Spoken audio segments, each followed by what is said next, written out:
importantíssimo, né? E queira ou não, o Robert Dresden, um grande campeão de jiu-jitsu, um grande lutador de MMA, teve aqui numa live no canal, ele teve uma percepção diferente e falou algumas coisas que muita gente não enxergaram de uma maneira positiva, mesmo chamando o Bruce Lee de picareta, enfim, falando que o Bruce Lee, para ele, não foi um lutador pelo fato do Bruce Lee não ter feito lutas de vale tudo, MMA, algo que nem existia naquela época.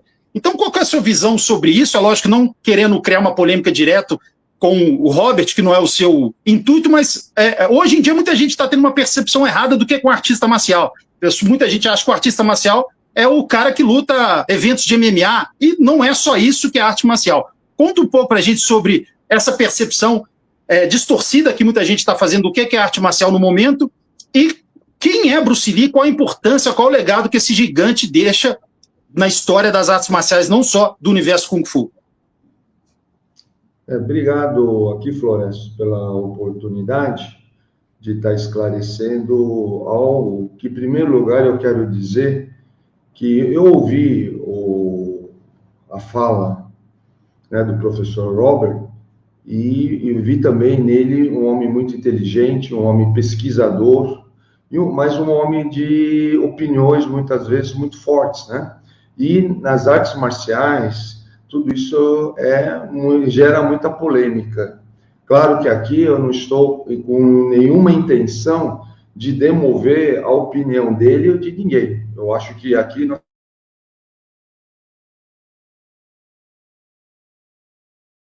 fundamentais, né? E um dos pontos fundamentais que nós devemos esclarecer aqui é justamente a diferença entre luta, artes marciais, esporte de combate e defesa pessoal.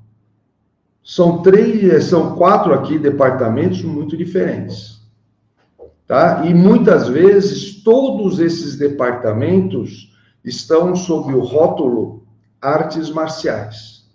Então eu gostaria de, se você me permitir, falar um pouquinho sobre esses elementos, para que a gente não confunda certos pontos. Por exemplo, a luta é algo genérico, amplo, que pode ser em vários sentidos, onde aquele que luta, ou seja, o lutador, ele é a pessoa que está disposta a enfrentar o embate, é o combatente, é o guerreiro. Essa pessoa é a pessoa que, ela não necessariamente é um estrategista, ele é exclusivamente um lutador.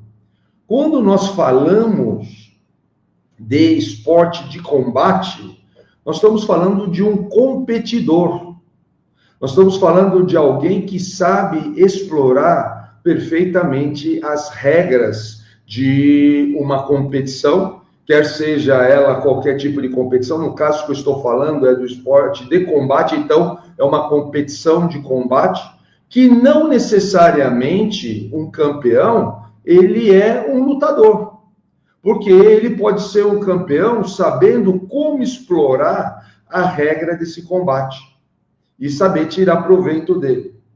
Por outro lado, a pessoa que é um expert em defesa pessoal, tampouco também é lutador. E geralmente o lutador, ele tem a tendência de morrer, né? Por quê? Porque ele se expõe a certos perigos, e perigos que muitas vezes são desiguais. Então, o expert em defesa pessoal, a dinâmica dele é a sobrevivência.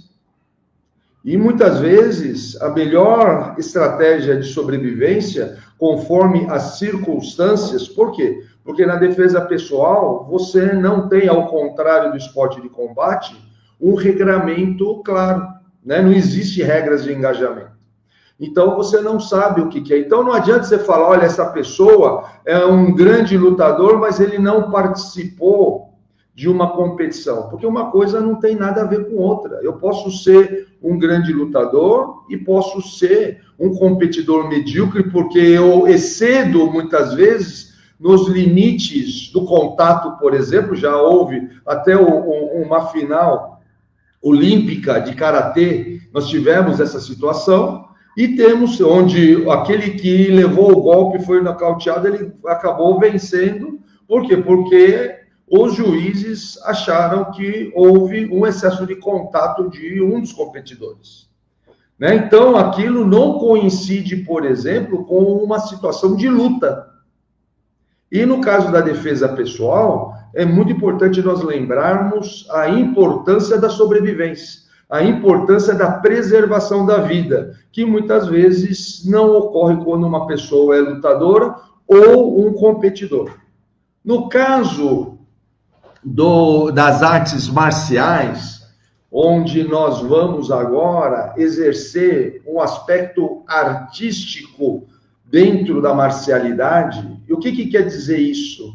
Quer dizer que quando eu tenho situações, né, de experiência marcial, eu vou usar minha criatividade a favor da estratégia.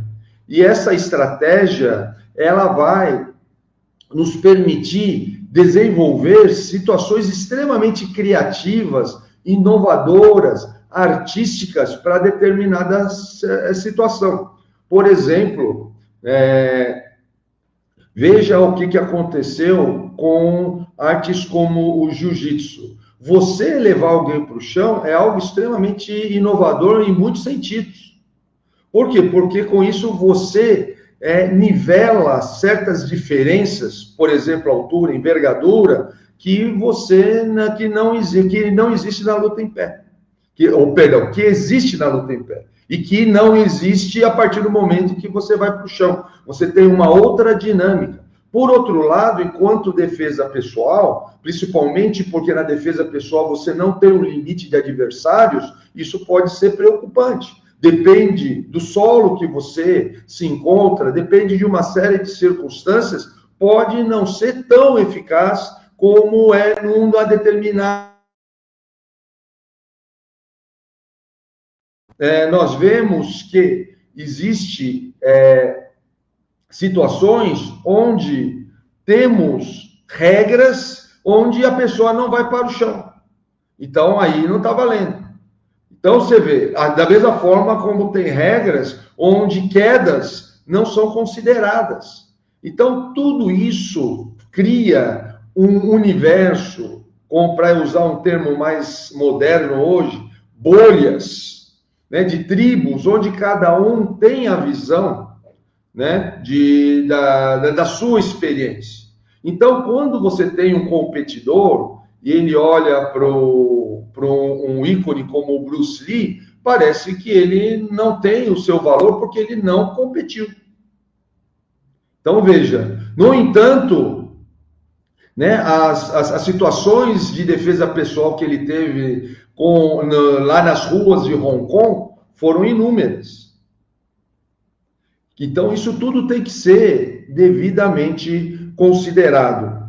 E para dizer o seguinte, se Bruce Lee era picareta ou não, não cabe a mim dizer, eu não teria essa condição de dizer, eu não o conheci, o conhecimento que eu tenho advém de pessoas que tiveram contato com ele. Meu mestre, por exemplo, foi companheiro dele, condiscípulo também do patriarca Ip Man, né, no sistema Wing Chun. Eu conheço pessoas que foram alunos dele nos Estados Unidos, que tiveram contato direto com ele, pessoas que estudaram a vida dele através de contato, mas eu pessoalmente nunca tive contato com ele. Então eu teria, né, uma dificuldade de dizer, olha, o Bruce Lee é um picareta ou não é um picareta, né? Quanto à questão de ele, o Tao of Jeet Kune Do, que é uma obra póstuma, onde foi utilizadas várias referências de outros autores, nós temos que lembrar o seguinte, como é que esse livro foi construído? Esse livro, ele teve como base anotações que o Bruce Lee fez. Então, o que acontece? Imagine você, eu faço muito isso, eu pego, por exemplo, eu estou lendo o livro, eu faço uma anotação de um determinado autor e deixo lá nos meus arquivos. que eventualmente eu possa usar ou não possa usar, é outra história. Mas ele está lá para quê? Porque é uma menção que me sensibilizou e eu acho importante. Aí, num determinado momento, eu venho a falecer, minha esposa encontra as minhas anotações, desconhece a fonte de quem seja.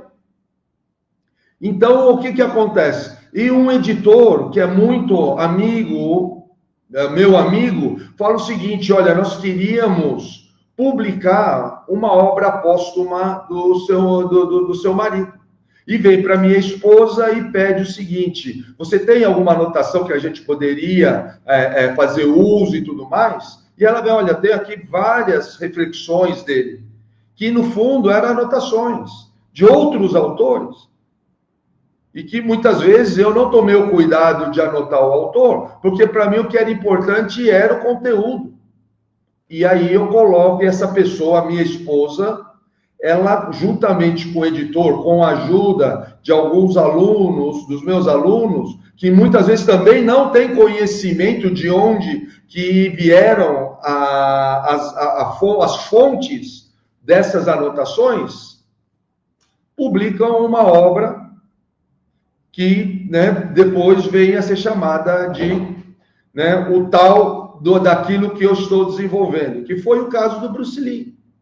Então, houve essa questão, e aí nós temos aquilo que chamamos do Tao of Jeet Kune Do, que, né, é importante nós colocarmos que a pronúncia correta é Jeet. Jeet é cantonês, Kune é punho, e Do é caminho em cantonês, tá? Que coincide com o Do japonês, né? Então a pessoa pensa que esse Do é japonês, não, ele é um termo cantonês, Jeet Kune Do.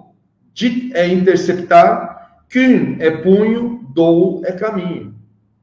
Então, não é Jeet Kune Do, né? E não é Jeet Kune Dao, porque é chinês. Dao é caminho em mandarim. Esse termo é um termo em cantonês, língua materna de Bruce Lee, quando ele esteve, ele não era chinês, né? É importante dizer isso. Ele era americano, ele nasceu nos Estados Unidos e depois cresceu em Hong Kong e depois voltou para os Estados Unidos, mas a língua materna dele era o cantonês, não era o inglês. O inglês era a segunda língua dele. Então, isso é importante, Floresto, esclarecer, para que as pessoas possam ter agora uma reflexão, né? Porque, é claro, a pessoa fala, ele é plagiador, né? Não sei se ele é plagiador, porque talvez a obra possa ser uma referência a outros, mas não quer dizer que o Bruce Lee em si seja plagiador, né? E segundo, agora, você mesmo citou, né, o termo picareta, muitas vezes é um termo que soa pesado, né, para a gente chamar alguém, principalmente quando a gente não tem o conhecimento devido, né, da história da pessoa, né? Porque senão nós podemos chamar todo mundo de picareta. Eu mesmo já fui chamado inúmeras vezes de picareta, o Sensei Ricardo também. Por quê? Porque normalmente picareta é aquele que a gente não concorda com o outro. De qualquer maneira, o que é importante sempre dizer, que o bonito da internet é que as pessoas possam falar aquilo que pensam, e inclusive depois refletir a respeito, né, pensar melhor e poder com isso evoluir no processo de comunicação, para que a gente possa com isso crescer enquanto artista marcial, porque artista marcial é exatamente isso, né? Não necessariamente é um lutador, não necessariamente ele é um campeão. Por quê? Porque ele é uma pessoa que tem um aspecto artístico que não é estético, é um aspecto artístico a serviço da estratégia para o exercício da prática marcial. Então, temos que entender o que exatamente é a questão do artista marcial. E, nesse caso, Floresto, o Bruce Lee era realmente um artista marcial por excelência. Perfeito. Só lembrando que o termo utilizado pelo Drysdale não é uma resposta que o Sensei Mamura está dando, é só ele falando exatamente, contextualizando para quem, ele como um profundo conhecedor do Bruce Lee, falando exatamente tudo que ele sabe sobre... A última pergunta dentro dessa, antes de passar para o Ricardo Leite Sensei, sobre o Bruce Lee, eu falei exatamente a mesma coisa, eu falei em off com o Sensei Ricardo, sobre um ícone também do Aikido, que é o Steve Seagal. Então, se uma pessoa gosta dele ou não vai com a cara dele nos filmes, seja o que for, ele é uma figura que muita gente viu aquele homem de rabo de cavalo batendo em 5, 6 na sequência, e no dia seguinte, como é que chama essa arte marcial? Aí o cara chama Aikido, nossa, vamos buscar aqui na cidade onde é que tem um Aikido. Então, querendo ou não, ele foi uma pessoa que fez propaganda para a arte marcial. Outras pessoas que conhecem profundamente, que estão dentro da arte, como o Sensei Ricardo, pode falar se isso é bom ou ruim, mas isso em outro momento. Mas que ele fez uma propaganda para que as pessoas conhecessem o Aikido, e, sem indubitável, a mesma coisa vale para o Bruce Lee. Então, perguntando em relação ao Bruce Lee, uma pergunta, você pode responder de uma maneira bem tranquila. Qual que é o legado que eu coloquei? É esse. Qual é o legado sucinto da minha cabeça, que não sou artista marcial? Então, quando eu penso no Steve Seagal, no Bruce Lee, são pessoas que fizeram com que outras milhares e milhões de pessoas no mundo conhecessem determinada modalidade e buscassem entrar nessas academias. Na sua visão, qual que é o grande legado que ele deixou, Messi, em relação ao Bruce Lee, é claro? Olha, para mim, o grande legado que o Bruce Lee deu foi a valorização não só das artes marciais, mas da cultura asiática para o público em geral. Então, você observa, inclusive, eu vou falar isso por experiência própria, né? Eu tive uma adolescência onde as referências de vários elementos positivos sociais não eram asiáticas, eram ou pessoas com um físico muito distinto do asiático, ou características muito distintas do asiático. E o Bruce Lee, ele trouxe um valor, talvez foi o primeiro grande ícone asiático internacional. Né?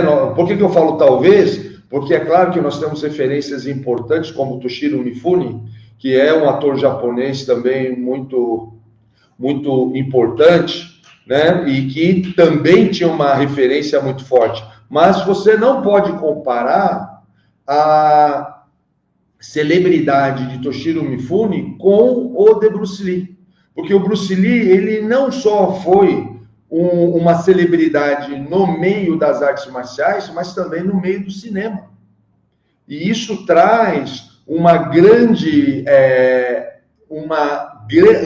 gama de legado que parece que não tem paralelo, porque ele atua em duas grandes áreas onde ele tem um papel preponderante, não só no cinema. E aqui entra uma outra questão interessante, porque, né, você pode, claro, questionar as qualidades, como vamos dizer, de interpretação do Bruce Lee. Mas ninguém pode negar o carisma que o Bruce Lee tinha. Então, esse carisma, naquele seu momento, no momento onde a indústria cinematográfica de Hong Kong ainda estava num padrão inferior a Hollywood, você vê, depois Hollywood começa a copiar Hong Kong.